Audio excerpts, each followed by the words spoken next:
You need to tell a good story no matter what kind of content you create. This is obvious in fiction, but it's just as important in nonfiction. Don't believe me? Take it from Cody Sheehy. Cody Sheehy is an Emmy Award-winning filmmaker, responsible for the creative vision and execution of high-impact documentaries at Rumline Media. His films are focused on stories about our changing world, told from the perspective of people intimately connected to science and the natural environment. And the perspective of people there is super important because that's where he finds his hero, his character for the story that he's telling. And today, he tells us why storytelling has been crucial to his work and why it's crucial to your work. In the Pro Show, I couldn't resist. I asked him what it was like winning an Emmy. Look for these top takeaways. Everything comes down to having good character.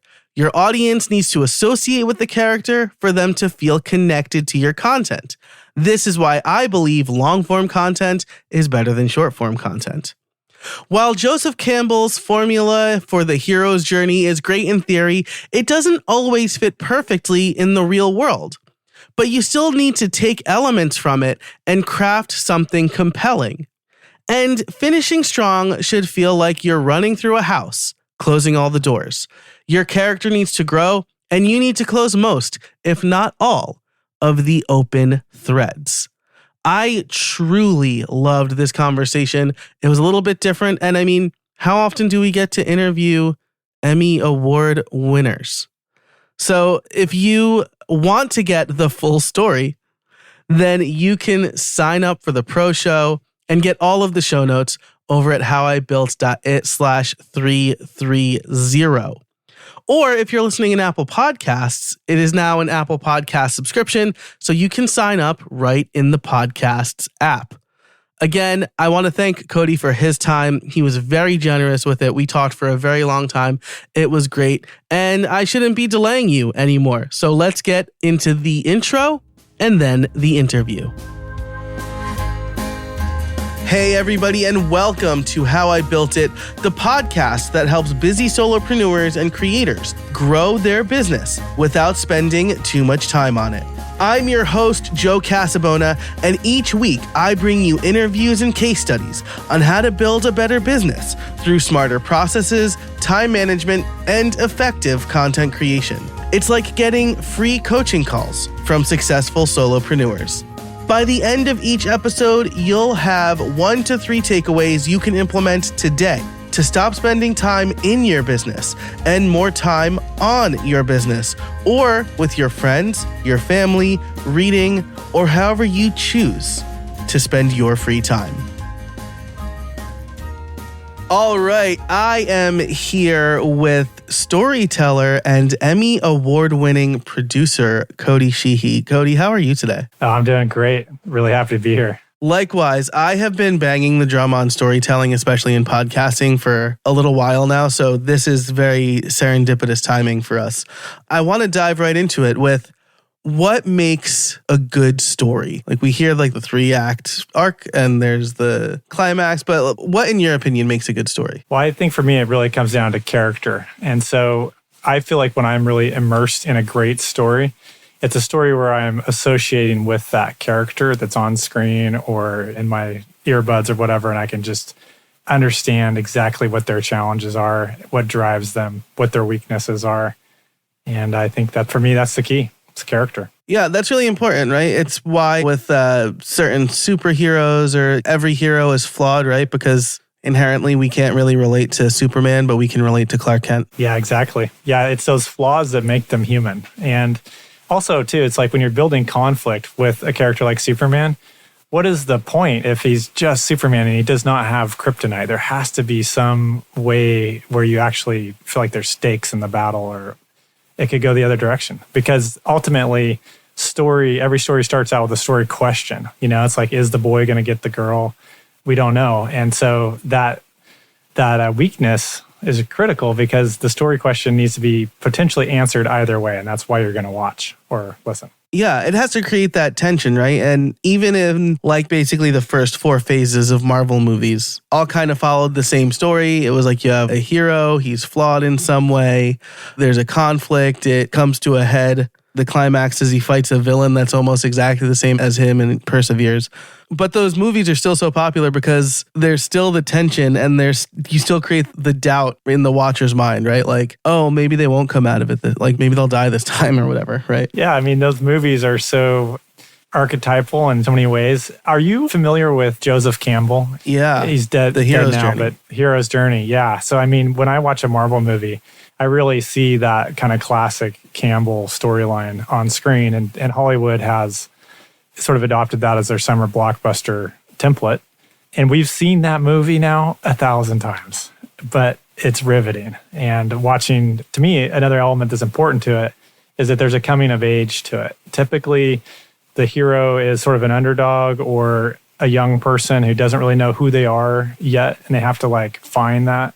And I find that Act 1 often is about that, establishing that character in that place. And then you have the inciting incident right out of the gate. That inciting incident will transform their ability to resist the journey. So they go from being a reluctant hero to someone who's actually on the journey.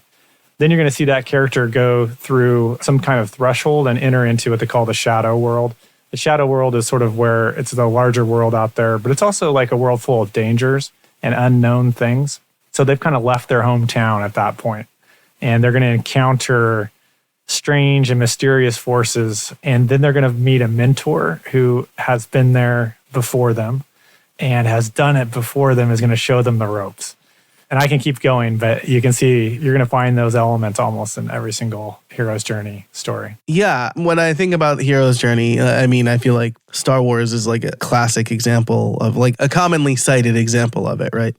But then it's also, I don't know if you've seen the quote unquote memes of how like Harry Potter and Star Wars are actually the same movie or the same story. I haven't, but I wouldn't doubt it. Yeah, it's like young orphan living with his aunt and uncle. True, yeah. His mentor's a wizard, has to fight a dark force that he's like somehow related to. Yeah, exactly. Yeah. But again, like that's what creates the riveting story. And of course, Joseph Campbell's hero's journey has been co-opted for all sorts of things, right? Don Miller uses it for like building a story brand. His whole story brand thing is that where your customer is the hero and you're the mentor.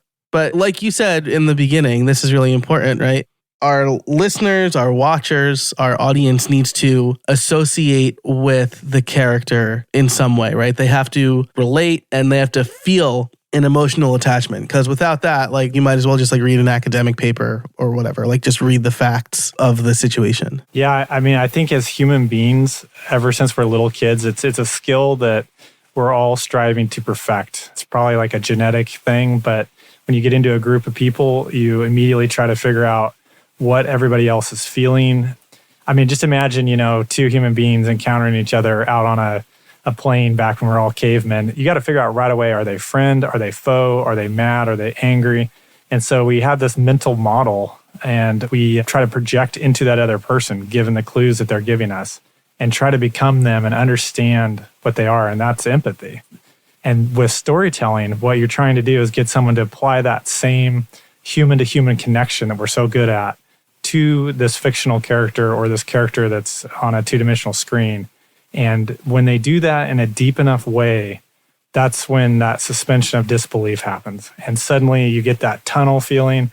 You're in the dark theater and the screen suddenly becomes the entire world and you're no longer in the theater. You're like inside the story because that ability of your brain has been triggered.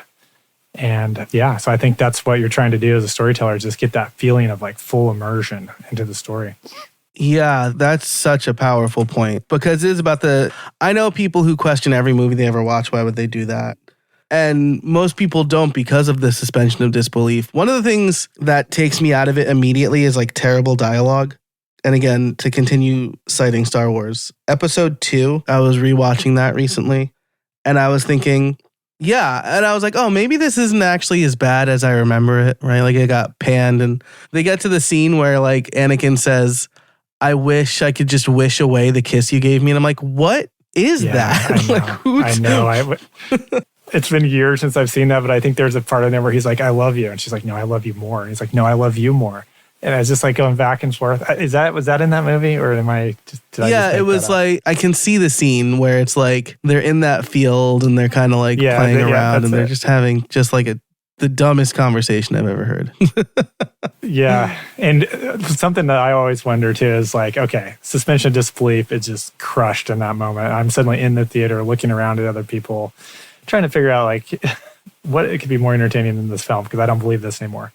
But if we were actually hanging out with two high schoolers out in a field and they're in that moment, who knows what they're saying? They're probably saying some pretty dumb stuff because so much of that is like chemical and vibe and all those nonverbal signals that are going on. And so like I was thinking if that movie had been cast well and the two characters like really had chemistry, I wonder if they would have been able to pull off like even the crappiest of dialogue just because so much of like a great love story is like not really what you're saying, but it's like all the signals that two bodies are sending, you know? So I'm just throwing that out there. But yeah, right. And that's such a great point, right? Because like casting, like, I mean, like I'm going to say like Hayden Christensen got a really raw deal. Like, but I think that George Lucas like totally dropped the ball on directing, right? Like he was just like, yeah, do this in front of a green screen. It'll be great. Fine.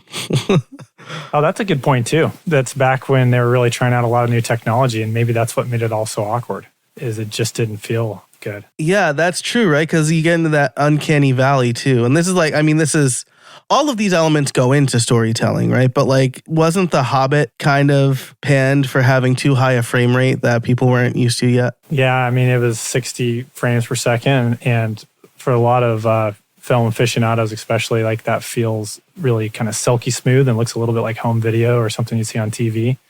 I had that reaction to it too. Avatar 2 is interesting because they go up to, I think it's 48 frames per second for the high-speed action scenes because the problem is that they're all facing is like you get judder and 24 frames per second, which is what the standard is, and it looks good, it feels like a film, but it gets judder when the action gets high. And so I think Avatar, what they were doing is when the high-speed action came on, it would switch to 48 frames. And then when it would go back to, so things didn't have the blur and the judder.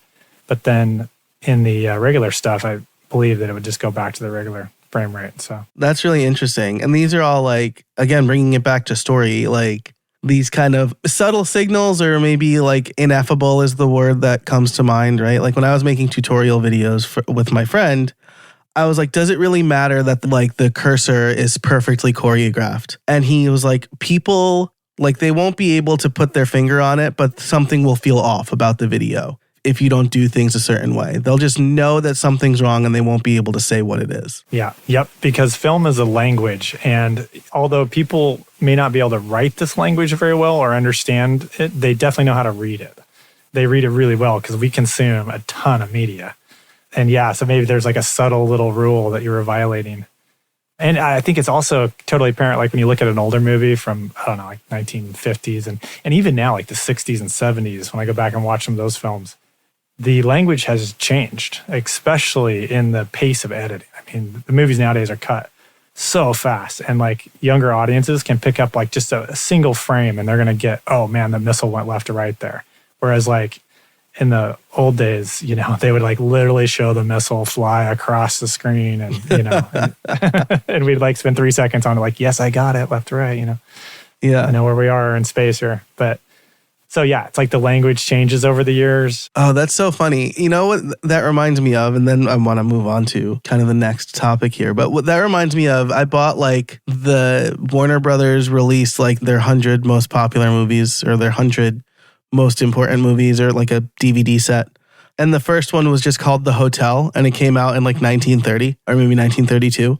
And it's legit just like people talking in a hotel. And I'm like, this is the most boring thing I've ever watched. But like in 1930, it was like moving picture and sound. And that was probably all that was needed to like wow the audience. I was just sitting there thinking like, what's even happening? The dialogue isn't necessarily good. It's just like, I was very bored by it as a mid-20s person at the time. Yep, I know it. Yeah. Really interesting. Now, film is a language, as you've said, right? There's this kind of formula that you're supposed to follow. And we've talked exclusively about fiction here. When you're building a fiction world, right, whether you do it well or not, you control every aspect of it, right? And you need to build the world and you need to make it believable still. But like, I just read Blake Crouch's book Upgrade, which is like about like modifying your DNA, and it's in some unnamed future that's not too, like some unnamed near future. And I think he did a good job of making me believe that this was possible, but he gets to control the entire story. When we're talking about nonfiction narratives, so this is like a podcast or a film that you're making or a story that you're trying to tell to an audience that you're speaking to, how well does that formula translate to real life? Yeah, it's a tough question. And with documentary film especially, there's a lot of limitations around what you're actually going to be able to capture in terms of video that can go on screen. For example, like my last documentary was called Make People Better. And it's about the first genetically engineered twins that were created in China secretly in 2018. And then that story broke and the Chinese scientist who did it was disappeared. So we were part of breaking that story. And it was crazy because that scientist actually had tremendous support from the communist government to push genetic engineering to the next level and get it into human beings because there's a international taboo around that. And he also had massive support from top American scientists, including like Jennifer Doudna, who developed CRISPR, the latest techniques for editing, and including like James Watson. He met James Watson, the guy who discovered the structure of DNA. Oh, wow. Yeah, and he asked him, he's like, when you uncovered the structure, did you think that someday we would be editing human beings? And Watson was like really old and kind of deaf, and so he had to write down the question on a piece of paper, and then he just wrote back his answer, which was yes. And then the Chinese scientist asked the second question was, do you think we should do that? And Watson just wrote back, make people better. And that's how we got the title for the film. But it's also great. It's great because it's so ambiguous. Like, what did he mean, make people better? Was he talking about making people more healthy? Or was he talking about literally improving people in some way, enhancing them? And if that's the case, what is better? And who's deciding that? And shouldn't we all have a say in this technology that has the power to just reshape humanity at the rate of Silicon Valley tech development? And it's a crazy story. So your question was about how do you apply the storytelling structure to that when it's like actually happening in the real world, in this case, in real time? I think in that film, and maybe a lot of films, there's sort of a process, like a 3-step process. The first step is, okay, I want to make a film about genetic engineering. I know that. And so I'm going to do a bunch of research, read a bunch of books, interview informationally several people, and get a picture of what I think an interesting story might be. And I'm going to write out a treatment, maybe this scene, maybe that scene, maybe it's this kind of thing. But if it's a PBS documentary, you could then just go and interview the top scientists and kind of stick close to that structure probably. But if it's a documentary like the one I'm talking about, we actually went to China knowing that that's where the frontier of genetic engineering was. Not frontier in terms of technology, but frontier in terms of likely there's somebody making babies in a lab somewhere kind of thing, and started to investigate. And then that's when we met the scientists. And then suddenly we knew this guy's actually the guy. He's the one who's going to do the moon landing for genetic engineering. He hasn't admitted it to us yet, but he's slipped enough times that we know that it's him. And so we're going to like stay close to this guy. So then it's like everything I had written before, everything I knew before suddenly just becomes context and background. And then you rewrite out a news story and start trying to film that. So you do a bunch of filming, all this happens, the story breaks, the guy ends up being disappeared by the communist government, all these different things happen, and we just film and film and film whatever we can. Whoever's connected to that story, we're interviewing them, we're trying to be in the places where it's happening. And at the end of the day, then you're sitting on a pile of footage.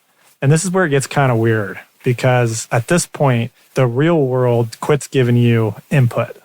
Now you are a creative storyteller with a pile of clips. So this is your haystack. And you then take everything that you thought you knew and you throw it away. And this is a great time to bring in like a really good editor who doesn't know anything about the story. And he or she is coming in fresh. And this fresh perspective goes through and looks at all the material, and they tell you, you know, the story that I think could be in here.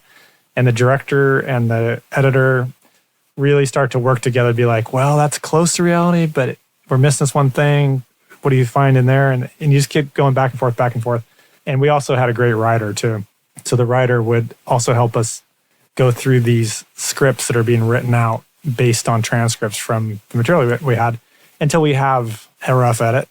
And then you go into kind of phase 3, which is you start showing that to people and you start kind of testing it on various audiences, people you trust. Often a good place to start are other editors that really know story. And they will tell you, this is not working, this is working.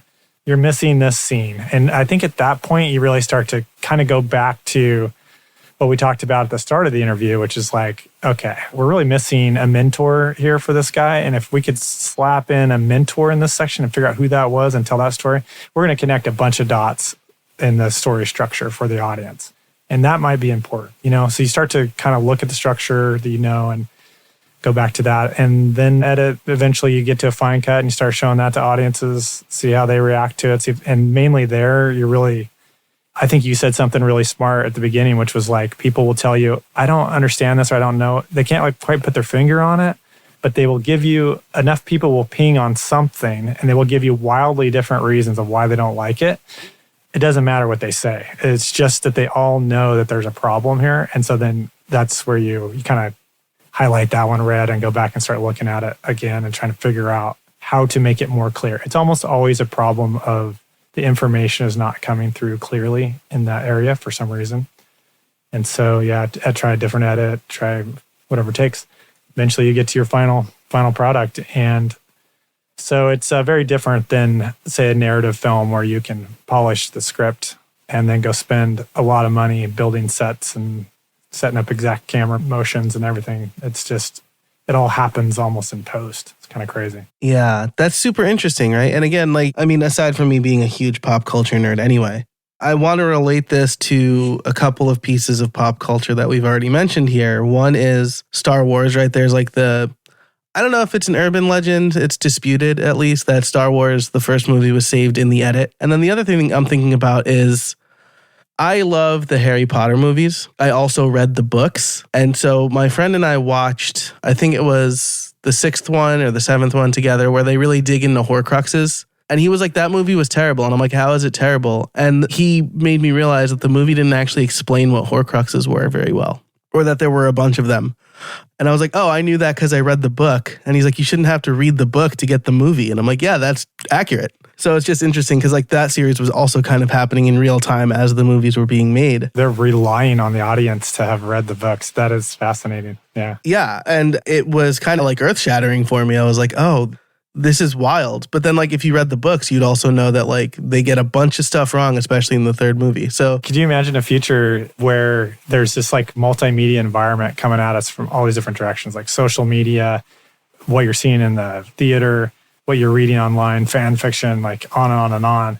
And the story that, I don't think it's this way yet, but I could envision as kind of a franchise really relying on their audience to piece together the story from all these different things that are happening, and kind of, I don't know what that's called. I guess it would be I don't know, it adds value to each of their different media products. You have to look at them all to get the story. I don't know. Maybe that would just be a total failure too. Yeah, I mean, we're kind of seeing it a little bit, right? So my first memory of something like that is when I think it was Halo 2 came out. There was this accompanying website that had to do with bees and hexagons. And it was not clearly associated with the movie. But if you solved the puzzle on this website, you got an extra bit of story and context for Halo 2. Got it. Yeah. I think you're right. I think the marketers have been trying to do this. Yeah. And then if we look at again, the Marvel, it's called the Marvel Cinematic Universe, but WandaVision and Loki set up really important parts. The TV shows on Disney Plus set up really important parts for phases 5 through 8 or whatever, right? They introduce, Loki introduces Kang, which is what the next probably 10 or 15 movies are going to really be based on. Right. So they're all interlocking. Yeah. Which is overwhelming, right? I've got 3 kids. I haven't seen Ant-Man Quantumania yet. I haven't watched Secret Invasion yet. Am I going to be lost because I didn't consume this one movie in a pantheon of 20 different media properties? Yeah, I think it could be, it's going this direction. Yeah. For sure. Super interesting. But I want to dig in on something you said here because, first of all, like we have this formula that kind of becomes like a loose blueprint for how you want to tell the story. But you said you collect footage and other recordings, and then at this point, the world stops giving you stuff. And now you need to bring in other people who aren't as close to the project as you and can kind of look with fresh eyes. And at some point, you need to put this narrative together and maybe give the guy a mentor, because that is still how people look at stories. So even if he's doing it all on his own, surely he's had to have some help or someone guiding him along the way. Yeah, I think that's exactly right. So, for example, him meeting Watson and Watson giving him the okay to do it changes everything. It changes the story. And like once that crucial piece of information is delivered to the audience, suddenly it goes from what the media had been saying about this guy, which he's a rogue scientist, to no, he's not. He's someone who was like put up to it by these other more powerful people and then made a sacrificial character. Like they needed him to go to jail and be disappeared for breaking this ethical international boundary, this red line around other people. So it like changes the tone of everything. And we found that because we were thinking, well, who were his mentors? Who motivated him to do this? Why was he doing this? And then that scene totally just, falls into place. So that structure provided a creative entry point to a whole new part of the story, essentially. Yeah, that's wild. And then, of course, like the harder part for you is, at least from, I think, a typical American's perspective, is China is extremely secretive and possibly duplicitous about a lot of things. I want to talk specifically about this now. Like, how did you kind of suss out what was good versus possibly, what's the word I'm looking for? Real versus unreal in this world. Yeah, that's the perfect way to put it. Yeah. Yeah. And it's so true. Like, this is a great question.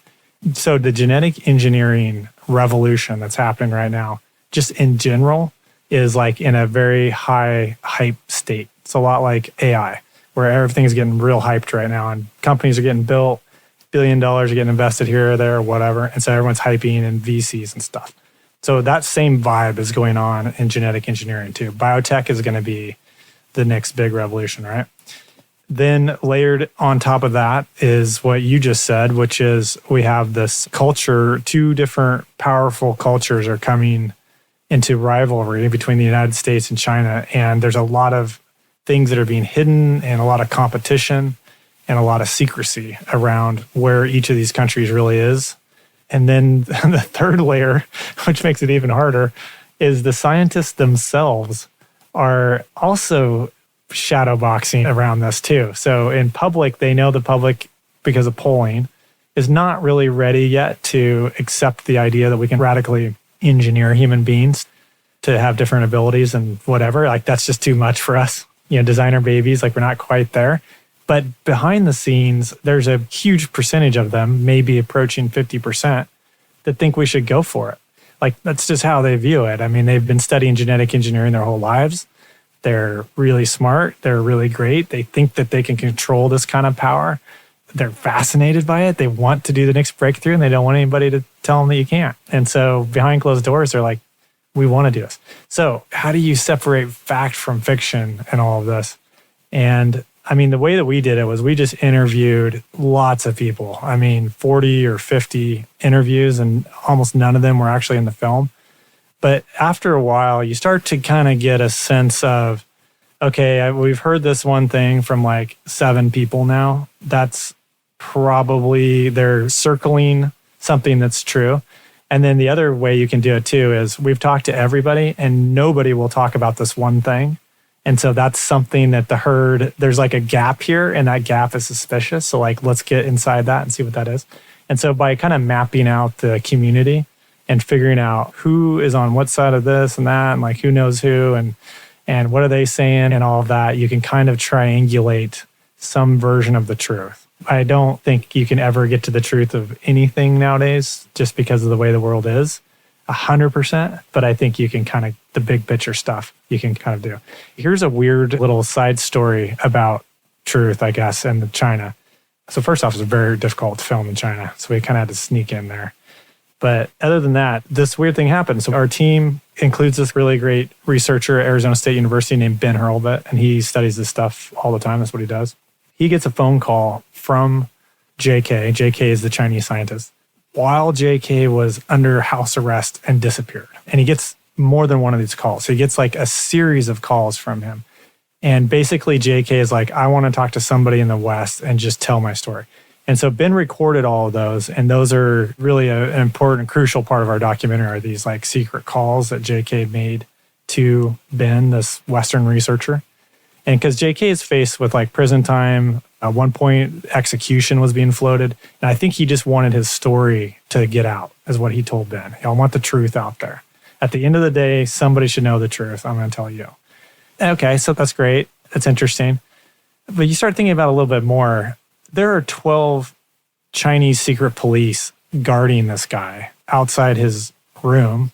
The New York Times is just trying to get into him, and they're filming all these guards, and the guards eventually, they confront them and everything. So this guy is like under house arrest. Why are they letting him talk on the phone? And how can we believe that nobody is listening in on that line? You know, this is crazy. This is the number one most censored topic in China in 2018. They're not listening to this guy that they put under house arrest? Yes, they are. So then you start to wonder, well, why would whatever authorities there are that are listening to us, and why would they allow him to tell the story? And so then you start to realize, okay, we're also part of their play in some way. They want this to come out in the West. So I think the answer at the end of the day, as best I can piece together, is in China, yes, they censored this topic. They don't want the Chinese people to know that they were involved in a big scandal and it looks bad. So we're going to cover it up. But in the West, there's no way to cover up the scandal. You can't censor everything that's out in the West. So they went with a different tactic, which is we're going to point fingers. It wasn't just us. It was also the U.S. scientists were in on this too. We're going to make it muddy. So then I think that's why it happened. So I don't know where I'm going with all that, other than it's a little bit of insight into some of the intrigue around the information space. But that's really interesting, right? Because as the storyteller, you need to understand like what agendas are at play here, right? Like when people ask me about like reading the news and how do you know the truth, I tell them I do, if it's a topic I'm interested in, I do exactly what you did. I talk to I read a number of articles from various viewpoints, and I try to figure out the common thread, right? And I'm like, oh, well, these are like the things that all of them mention are the facts. And then there's some sort of editorializing going on, right? But that's very interesting to me because until you said, this guy's under house arrest, they're definitely listening to him. I didn't think of that until you said it. But it's absolutely true, right? It's like how, who is the Chinese tennis player who got disappeared? And then like she like put out a video that's like, I'm okay. And I'm like, I don't believe that. Yeah, you're under duress. Yeah. Yeah, right. But that's really interesting. And so to bring it back to the creating this nonfiction narrative, we still have the skeleton of what we talked about earlier of the hero's journey and laying out these details. But everybody knows, well, I'm going to say everybody knows. I think a lot of people know that a story can be made or broken in the ending, right? And so like I think of The Matrix. I loved The Matrix 1. As far as I'm concerned, that's the only one that exists because 2 was basically filler and 3 was terrible. Dexter was one of my favorite TV shows, and then like the series finale was so bad that it just kind of crushed the show. People feel the same way about How I Met Your Mother, and then most notably Game of Thrones, right? How do you finish strong, right? Obviously, this story is not finished with, I'm going to say, most contemporary documentaries, right? Because I think like Netflix and a bunch of the other streaming services are racing to put out documentaries about things as they're happening. Is Tiger King one? I never watched Tiger King, but that feels like one of them, right? Like that story's not really done yet, or wasn't done when it came out in 2020. I mean, they have another season and whatever, but yeah, they're reaching, I think, to keep it alive because it's such a big hit. Right. But how do you finish strong here? Yeah, well, this is difficult. A good friend of mine told me that the best way to end a documentary is it should feel like you're running through a house and all the doors are slamming behind you as you go. So you're being chased to this house and all these doors are slamming. And like that's kind of the feeling that you should get. And I think what that alludes to a little bit is the documentary has opened a lot of questions, a lot of threads, a lot of character storylines are in there. And you need to close each one of those off And as you close them off, they drop out of the story. You might do that in order of importance. If there's no other factors, then it's probably like the least important thread you close first and the most important thread you close last, and then roll credits. But there could be other considerations if you want to build, excitement or something. How the information connects together, it's all important. But yeah, so you're going to close those threads out. And so how you end people's character journeys in the story is often very transformational. So it's like, as the hero faces some kind of challenge, they're going to have to change to meet that challenge. And like what we take away from a story is how somebody changed to meet this new threat, essentially. And so it's like understanding how all these people were affected by this event sort of creates the feeling of, well, I'm affected by this story as well. And one of the important things to do, I think, is to not tell people what to think. It's to let them come to their own conclusions and really engage their own emotions, engage their own intellect, because there's so many pieces of information that they have from their life experience that you can't anticipate. So you need them to paint in all the color and the lines that you're drawing and come to their own conclusion. And I think that's a great ending, is one that's interpreted differently by different people. They all get something out of it. That's great. And on this show and in business in general, we talk about you got to niche down, you got to talk to specific people. But when you're going for something like this, you want them, like you said, to fill in the blanks, because that creates that strengthens the emotional connection, right? Like for me, I have a hard time watching. I'll give an example, right? Four Brothers was a movie that came out. I've got three younger brothers. And so when the youngest brother gets shot to death, that really impacted me, right? It was very emotional. And you kind of knew, based on where the movie was going, something horrible is going to happen to one of these guys. But they create that tension and that mystery, and then what they each do afterwards is not explicitly stated, but it's internalized by the audience. And so I internalized it differently, obviously, as the oldest of four boys. Yeah. Right now I'm writing a fiction story, and I just had my first son, so he's 1.5. Oh, and congratulations. Yeah, thank you. Yeah. That's a life-changing event. But yes. Anyway, yeah, as you know. So in the story, there's a little boy who dies. And I don't think I could have ever written anything like that before I had my own son, because there's just no way to, I think, really understand what that'd be like for a parent. So, yeah. Yeah, that's super interesting, because there's the strong empathy factor and people know it's there. Now, I want to touch on, coming out of the deep that we were just in, I want to touch on something else here, right? Because you have all these threads you need to tie together. If you don't, it kind of feels unfinished, right? I interviewed my friend Mike Pacquione on this show a while back. He's a speaking coach, and he talked about how when you tell a good story, you need to include important details, but not every detail, because people will take that detail and wonder why you told them that. I guess ultimately my question is, how do you make sure you tie all the threads together, right? You're closing the doors. Maybe when you're kind of test watching this movie, right? Is that one of the things that you kind of realize, oh, we didn't tie this up and now we need to, or we need to take it out? What's that process like, tying up all these loose threads? Yeah, for sure. I don't think it's critical that you tie up every loose thread. I think you can actually get away with leaving quite a few open. And it's all about kind of painting this emotional landscape. So if there are some threads, like in our film, what happened to the genetically engineered baby girls, these twin girls? Where are they? And we don't know the answer to that. And we just lean into that. We're like, we don't know. They're still missing. They're somewhere in China. We don't know. And I actually really liked leaving that one open, because it creates this idea that it's a mystery. There's still a mystery here. This story is not finished. Genetic engineering is going to keep on going. These girls are going to grow, so it's I think it kind of keeps you engaged, and it gives you something to talk about after the film's over. So when everyone's leaving the theater, they're like, well, what about this or what about that? And sometimes they're just rehashing threads that are closed, but a lot of times it's the ones that are left open that generate that conversation after the movie's over. So I think there's that. So I think there's a balance between how many you close and how many you don't. There's some that you have to close. And the main character's narrative arc, I think, is in that camp. You really need to resolve, did boy get girl? Did Luke Skywalker blow up the Death Star? That major external story So there's like an internal story and an external story. I think the external story has to be closed up, essentially. And then in terms of those like little details, like somebody has red socks on, why is that shot so close on red socks? Like that's a detail I'm going to log away for later because we're solving a mystery. Often, here's another critical thing I forgot to tell you. I should have said at the beginning, but what drives a story beyond character is a sense of mystery. And so you need to be giving the audience a puzzle, a mystery. Like, who is this person? This is a mysterious situation.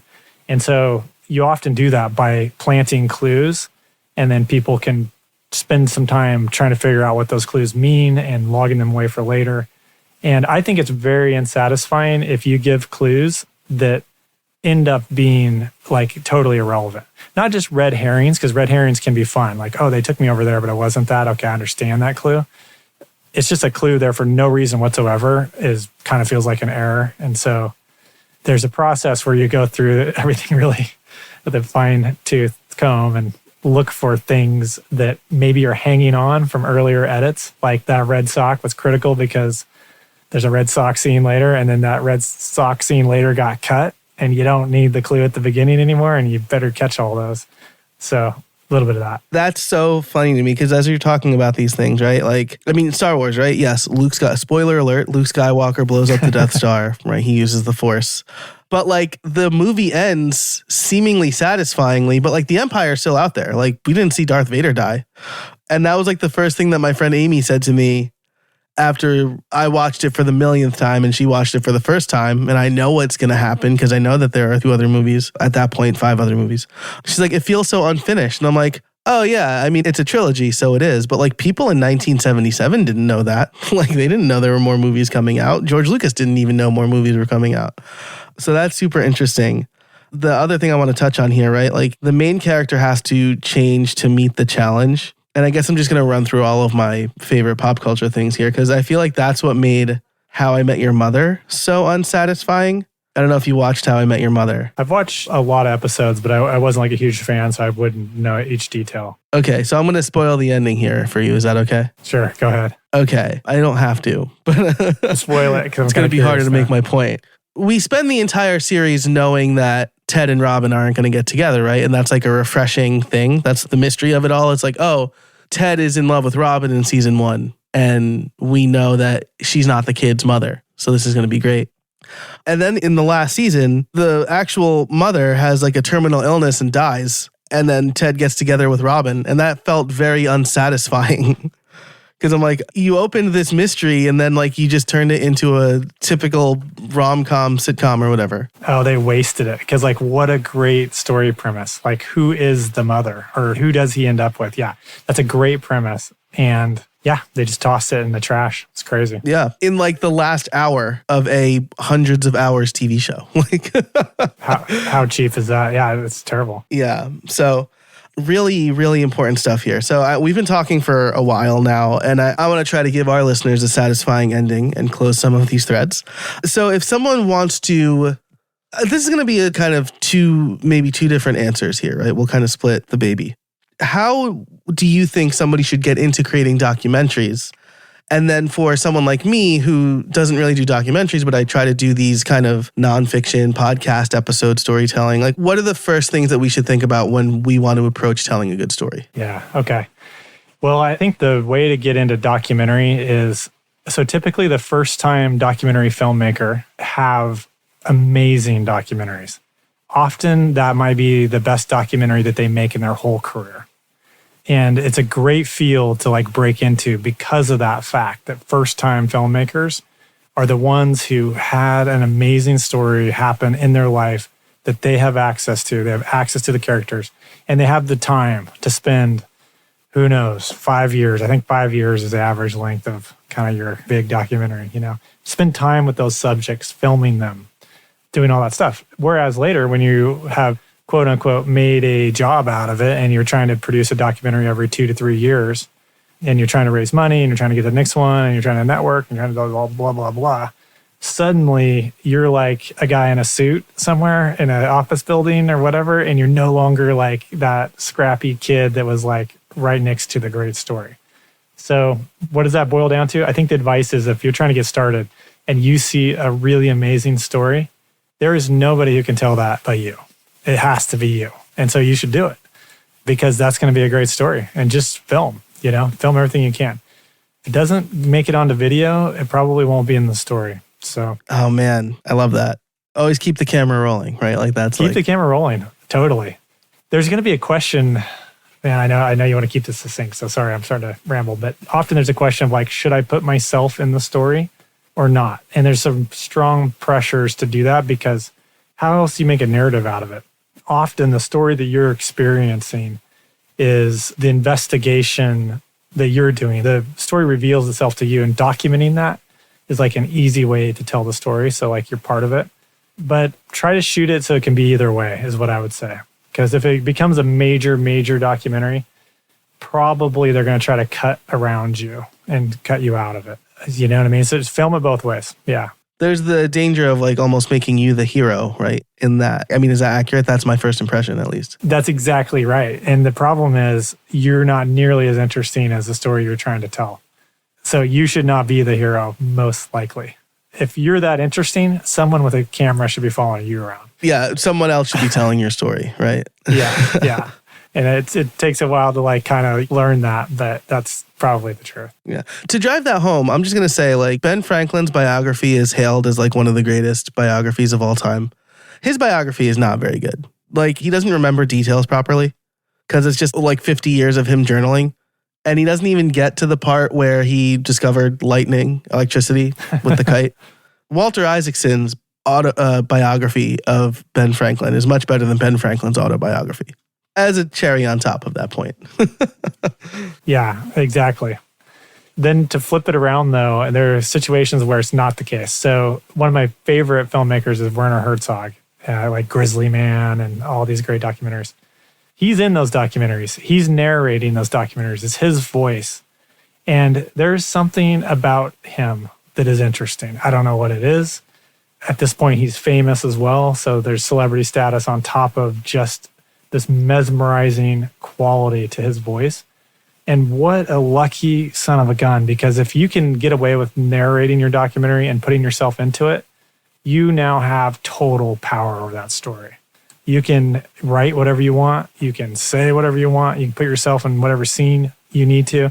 If there's some kind of emotional payoff that needs to happen and you just don't have the footage for it, you can assign that to yourself and then go film it. Like he has total control. And that's why his documentaries are so great, is because whenever there's a gap, he fills the blank, you know?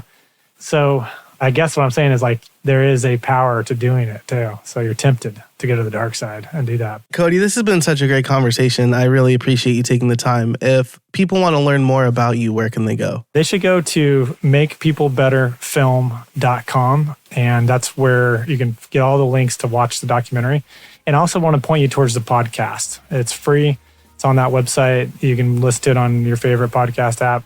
It's 7 episodes. We take you deep into the genomic revolution, way past designer babies, the documentary. It goes into the whole thing, bioterrorism. It's awesome. Yeah, this underground community of DIY hackers that are like doing all this stuff in their garages at home. And it's a wild world out there. And I think people are going to love this podcast. So yeah, makepeoplebetterfilm.com. And all my info's on there. Awesome. I will link that and everything we talked about in the show notes over at howibuilt.it/330. That is howibuilt.it/330. You can also become a member over there to hear Cody tell us about what it's like winning an Emmy. But that's it for this episode of How I Built It. Cody, thanks so much for joining us today. Thank you. It's been awesome. And thank you for listening. Thanks to our sponsors. And until next time, get out there and build something.